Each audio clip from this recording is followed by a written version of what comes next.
गजल वो सिर्फ नाजुक है जिसे अपनी रिफाकत से वो महबूबा बना लेता है, मैं बेटी बनाता हूँ। गजल सिर्फ यही नहीं कि इश्क की तारीफ की जाए, इश्क की बात की जाए, बल्कि गजल एक मुर्शिद की शान में भी पेश की जाती है। गजल अपने एक आशिक सादिक के लिए भी कही जाती है। आइए एक अच्छी गजल, एक अच्छी कविता सुनने के लिए मैं एक कवि को आमंत्रित करता हूँ। और सच्चाई तो ये है कि जब शायर या कवि अपनी रचना प्रस्तुत करता है तो हमारे बीच, हमारे समाज में पाई जाने वाली बुराइयों को उजागर करने की कोशिश करता है, अलग अलग टॉपिक पर शायरी पेश करता है। हमारे बीच जनाबे तशरीफ रखते हैं जनाबे गोपाल पाठक साहब। मैं इस वक्त चाहता हूँ वो तशरीफ लाएं और हमारा थोड़ा माहौल संभालने की कोशिश करें। बहुत बहुत धन्यवाद। देखिए भाई, ये उर्दू अकादमी का इतना प्यारा सा मुशायरा चल रहा है। अब हम हिंदी के कवि हैं, इसलिए जितना आपने उर्दू वालों को मोहब्बत दी है, प्यार दिया है, मैं चाहूंगा कि हिंदी वालों को भी उतने प्यार से सुनना। और मैं चाहूंगा कि एक बार जोरदार तालियां बजा के, मुझे लगे कि आप लोग संजीदा होकर सुन रहे हैं मुझे। देखो, कविता सुनना बड़ा मुश्किल काम है। आप लोग इतनी मेहनत से सुन रहे हैं। फरीदापुर के इस कार्यक्रम को इतना प्यार से सजाया है जहीर जी ने, संभल से आप आते हैं और उर्दू अकादमी के सदस्य भी हैं। मेरी एक बार एक कवि सम्मेलन में बिलारी में मुलाकात हुई और तब से हम लगातार संपर्क में रहते हैं और वो लगातार प्रोग्राम भी कराते रहते हैं। तो एक बहुत ही अच्छा एक माहौल सा है और मैं चाहूंगा कि इसको और भी अच्छा किया जाए। जैसा कि ये अभी मैं बोल रहा था, प्रोग्राम एक शाम शहीदों के नाम है। मैंने एक छंद लिखा था, मैं चाहूंगा कि यहाँ से शुरुआत करके फिर मैं जो सुनाता हूँ हास्य की कुछ कविताएं आपके बीच प्रस्तुत करता हूँ। और मैंने कहा कि जैसे उर्दू वालों को आप प्यार से सुन रहे थे, ऐसे हिंदी वालों को भी सुने कि देश का ये मान या अभिमान स्वाभिमान हो, जज्बा ये देश का भरपूर रहना चाहिए। देश का ये मान अभिमान स्वाभिमान हो, जज्बा ये देश का भरपूर रहना चाहिए। और मैं मिटूं या तुम मिटो या चाहे कोई और हो, पर एक ही आवाज हिंदुस्तान होना चाहिए, पर एक ही आवाज हिंदुस्तान होना चाहिए। देखिए, मैं हास्य का कवि हूँ, तो मैं आपको एक छंद से जोड़ता हूँ। मैं खासकर उन लोगों की व्यथा बता रहा हूँ जो सुबह 4 बजे निकल जाते हैं काम करने के लिए, कहीं दूर काम करते हैं, सुबह 4 बजे निकल गए, रात को 8-9 बजे घर लौटे। तो ऐसे लोगों के साथ क्या होता है, मैंने एक छंद लिखा कि रोज भाग दौड़ वाली करते जो नौकरी पे, क्या है अंगड़ाई क्या जमाई भूल गए हैं। भाई जुड़ के सुने जरा, और मंच से भी मैं चाहूंगा कि ध्यान दें कि रोज भाग दौड़ वाली करते जो नौकरी पे, क्या है अंगड़ाई क्या जमाई भूल गए हैं।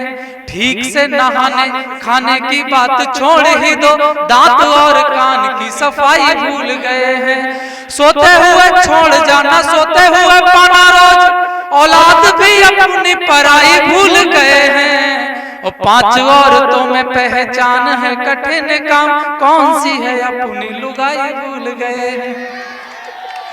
5 औरतों में पहचान है कठिन। मैं चाहूंगा कि छंद, आप गजल को बहुत अच्छे सुन रहे थे, छंद का विधान, छंद का आनंद लें।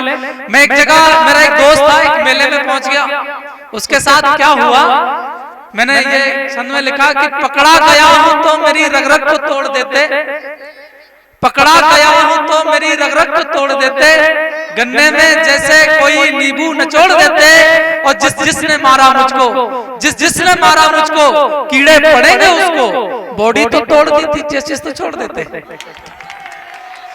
बॉडी तो तोड़ दी थी, चेसिस तो छोड़ देते। और ये 4 पंक्तियां मैं अपने नौजवान साथियों को देना चाहता हूं कि मैं मानता हूं तुम किसी से प्यार कीजिए, मैं मानता हूं तुम किसी से प्यार कीजिए, वक्त आ जाए तो तुम इजहार कीजिए, पर मिलते हुए उससे देखा जो किसी ने, तो पिटने के लिए पीठ भी तैयार कीजिए। ये मैं आपको सजेशन दे रहा हूं। और हमारे अनगढ़ भाई साहब, अनगढ़ आए हैं, संभल से चलकर बड़ा प्यारा पढ़ रहे थे और वो कह रहे थे मैं छुआरा हो गया हूं मोहब्बत में। कहीं वो उनका दिल भी कहती है, अनगढ़ भाई सो तो नहीं रहे, बस सो जाते हैं, थोड़ा जाग के सुने। वो कहती हैं कि किसी पेड़ की टूटी छैया लगते हो, मैं कह रहा हूं थोड़ा जाग जाए, कि किसी पेड़ की टूटी छैया लगते हो, कोई बड़ी पुरानी नैया लगते हो, कैसे कोई लड़की अपना दिल देगी, हर लड़की को शक्ल से भैया लगते हो। तो छुआरा तो हो गए, आप सब पे अब पीछे हो। बहुत अच्छा सुनना है आप लोग, बहुत अच्छा लग रहा है। मेयर साहब की उपस्थिति हो गई है। मेयर साहब वास्तव में भाई हमारे बरेली क्षेत्र के धाकड़ नेता हैं, और मैं तो साहब को सुनना बहुत पसंद करता हूँ, फॉलो भी करता हूँ। और अभी लास्ट टाइम हमारे अमीरगंज में कवि सम्मेलन होने वाला था, लेकिन किसी कारण रद्द हो गया। तो मेयर साहब को कविताओं से बहुत स्नेह है। मैं एक गजल, मैंने जीवन में एक गजल लिखी, और मैं गजल आप अच्छा सुनना है, वरना मैं हाथ से सुनाता आपको। बस एक गजल कह के मैं अपना स्थान लेता हूँ, बहुत लंबी फहरिस्त है।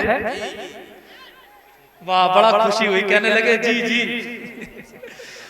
तुम किसी के हो गए तो मैं फना हो जाऊंगा। थोड़ा बाहर निकलनी चाहिए, गजल को गजल के हिसाब से सुने।